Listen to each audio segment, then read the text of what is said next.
Shalom, selamat pagi Bapak-Bapak, Ibu-Ibu, Saudara sekalian. Kita ketemu lagi di acara Embon Sorgawi. Saat ini saya mengambil judul yaitu 9 buah roh. Tetapi sebelum melanjutkan membaca Alkitab dan juga belajar bersama-sama, mari kita minta pimpinan Roh Kudus. Kita berdoa.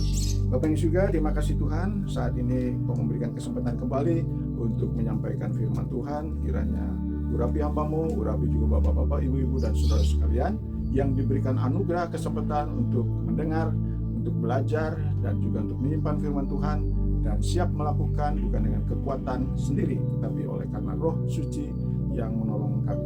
Terima kasih Tuhan, dalam nama Yesus kami serahkan doa ini. Diambil dari Galatia pasal 5 ayat yang ke-22. Tetapi buah roh ialah kasih, sukacita, damai sejahtera, kesabaran, kemurahan, kebaikan, kesetiaan, kelemah lembutan, penguasaan diri. Nah, itulah 9 buah roh. Kita patut bersyukur. Saya ingat akan ada bibit unggul yang menghasilkan buah yang bagus, yang menguntungkan. Kita juga punya bibit unggul di dalam hati kita, yaitu Roh Kudus, yang akan menghasilkan buah roh. Ternyata ada buah roh, 9 buah roh ini. Tentu ada syaratnya, yaitu kita perlu dalam Yohanes 1 ayat 12 bahwa kita harus percaya dan menerima Yesus sebagai Tuhan dan Juru Selamat, diberi kuasa menjadi anak-anak Allah, sehingga kita undang Yesus dan Roh Kudus akan tinggal di dalam hati. Itulah yang menjadi bibit unggul yang akan menghasilkan buah roh. Yang pertama yaitu buah kasih yang luar biasa, mengingatkan kita bahwa hidup kita akan sia-sia tanpa kasih.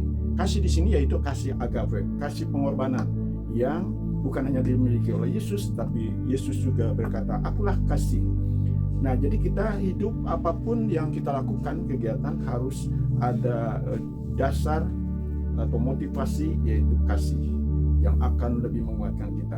Yang kedua yaitu sukacita atau bahagia yang membedakan dengan senang dan gembira.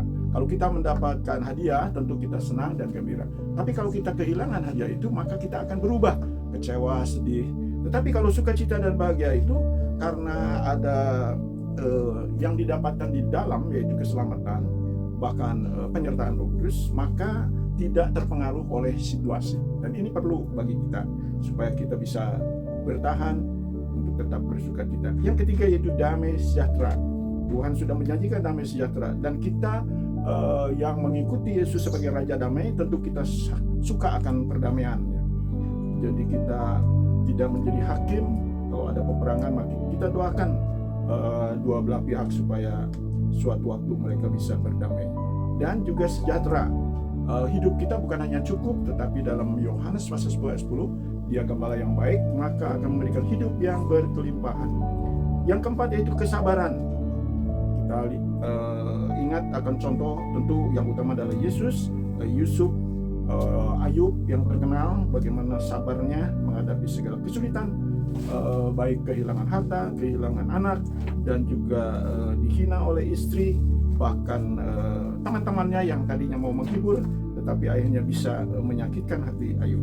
Tapi bersyukur karena kesabarannya, bahkan dalam doanya kepada 3 teman-temannya, sehingga ia tidak membenci, bahkan akhirnya dia sembuh dan mendapat berkat yang berkali lipat. Lalu kemurahan, saya jadi ingat dalam 1 Timotius 6 ayat 18-19 bahwa hidup yang sebenarnya adalah memberi dan membagi. Itulah kemurahan hati kepada sesama kita.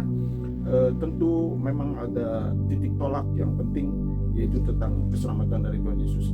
Yang keenam yaitu kebaikan. Dalam Efesus 2 ayat 8, 9, 10 dikatakan bahwa keselamatan adalah anugerah karena iman, lalu kemudian kita diciptakan untuk berbuat baik. Jadi dari dahulu, sejak Adam dan Hawa, tujuannya adalah berbuat baik, kebaikan, baik kepada Tuhan maupun juga kepada sesama. Seperti 2 perintah yang penting, yaitu kasihilah Tuhan dengan segenap hati, segenap jiwa, segenap kekuatanmu dan akal budimu, dan kasih sesama seperti diri sendiri.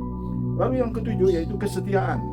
Kita ditantang terus untuk setia, mengakhiri pertandingan dengan baik, dan kita bersyukur ada undangan, yaitu dalam Matius 11 ayat 28-29. Marilah kepada aku, hai sekalian yang berlelah dan menanggung berat, aku yang lemah lembut akan memberikan sentosa kepadamu. Jadi dia yang teladan kelemah lembutan. Kelemah lembutan itu bukan karena loyo atau lesu atau lemah, tetapi dengan ketegasan dan komitmen yang ada seperti dicontoh oleh Yesus. Kalau kita percaya Yesus, maka kita wajib seperti Yesus. Dan yang terakhir yaitu penguasaan diri, yang memang ada juga unsur kesabaran. Menguasai diri karena di dunia ini banyak yang bisa menimbulkan emosi, apalagi sejak pandemi. Kemarin saya mengajarkan supir Grab yang begitu mau emosi karena ada motor yang mau nyebrang sembarangan. Tetapi saya ajarkan bahwa anggaplah ia sedang kebelet atau sedang rusuh atau dan lain-lain, sehingga kita tidak kecewa. Itulah satu penguasaan diri. Dan juga penguasaan diri itu oleh Paulus dalam Galatia 2 ayat 20, hidupku bukan aku lagi, melainkan Kristus yang hidup dalam aku. Biarlah Kristus yang membalas apa yang harus dibalas, bukan kita. Terpujilah nama Tuhan. Mari kita nikmati lagu 9 buah roh.